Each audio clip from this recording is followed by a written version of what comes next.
Donc, je vais revenir un peu sur notre cheval d'Europe en J80. Donc, on est champion d'Europe. On avait gagné avant la dernière manche. Donc, qu'est-ce qui nous a permis d'être champion d'Europe? Je pense que c'était une très bonne homogénéité dans l'équipe. On était vraiment hyper soudés déjà, une cohésion dans le groupe vraiment extraordinaire.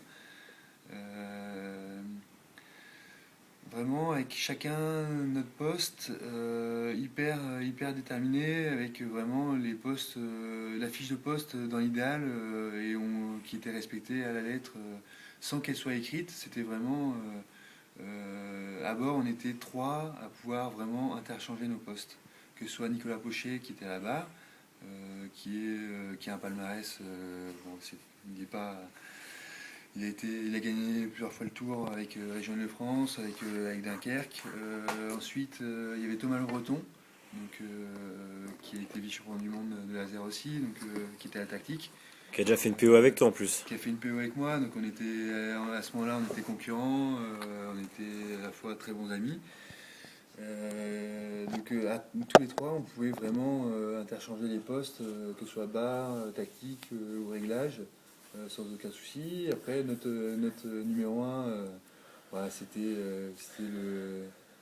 le coordinateur de l'équipe. Donc vraiment, chacun notre poste, hyper défini et hyper réglé.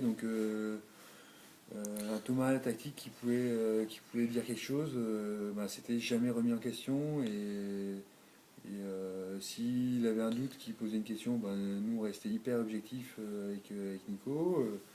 On disait ce qu'on voyait et c'était vraiment Thomas qui donnait son, son mot final et c'est lui qui déterminait. Je pense que c'est vraiment une clé de la réussite, c'est de respecter les limites de chacun. Et l'équipage, c'est une communication, c'est vraiment chacun a son rôle. Chaque rôle est déterminant. Et c'est vraiment une coordination entre l'ensemble des postes qui fait qu'il peut y avoir réussite ou pas, quoi. Et, euh, et en fait, donc on n'était jamais exceptionnel. Donc le départ était tout le temps bon. Il n'y avait jamais de mauvais résultats. Et je ne sais même pas si on a gagné une manche sur ce championnat. On gagne avant les deux dernières manches sans en gagner une seule. Et vraiment, on était tout le temps bien. Et pas de trou. Des départs qui étaient tout le temps très bons. Tactique, il n'y avait jamais rien à remettre en question. Et puis en fait, on avait un petit plus, c'était sur les portants dans la brise. Un peu à l'image de la vidéo, on allait super vite. On était un des premiers, voire le premier équipage qui a changé de VMG dans le vent fort. En fait, au lieu de faire du VMG descente classique, on a décidé de faire de la vitesse. Donc on avait un VMG qui était hallucinant par rapport à tout le monde. Et donc les lines, on les ajustait tout le temps, mais over les lines au vent arrière. Et en fait, du coup, on revenait sur du débridé.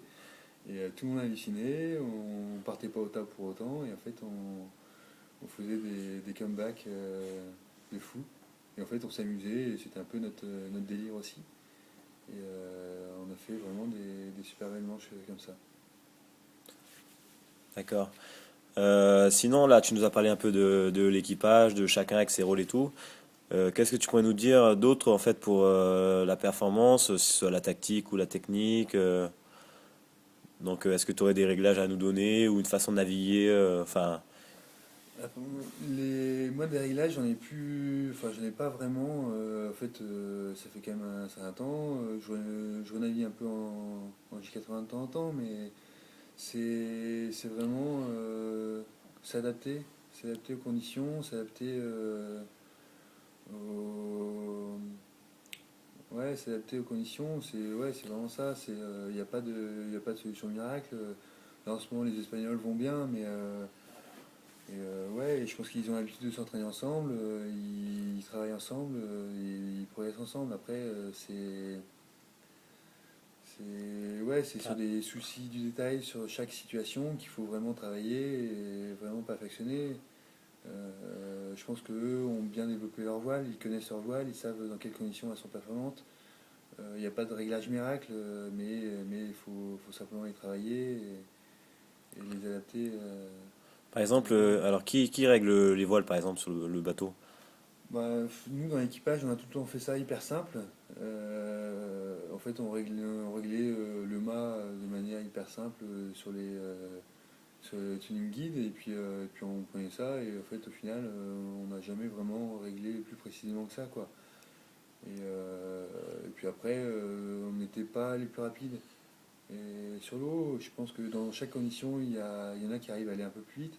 Mais au final, c'est pas forcément la vitesse qui nous a fait gagner, c'est plus le fait d'être bon dans chaque domaine. On allait à la fois vite au près, on prenait des bons départs, on était vite au portant. Et sur l'ensemble de la régate, on était du coup vraiment bien, quoi.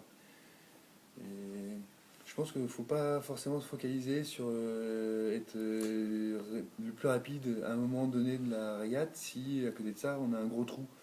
Faut être capable de, sur l'ensemble des facteurs de la performance, encore une fois, c'est si on est très très bon dans un domaine et qu'on a un gros trou, ben, c'est le trou qui va gagner.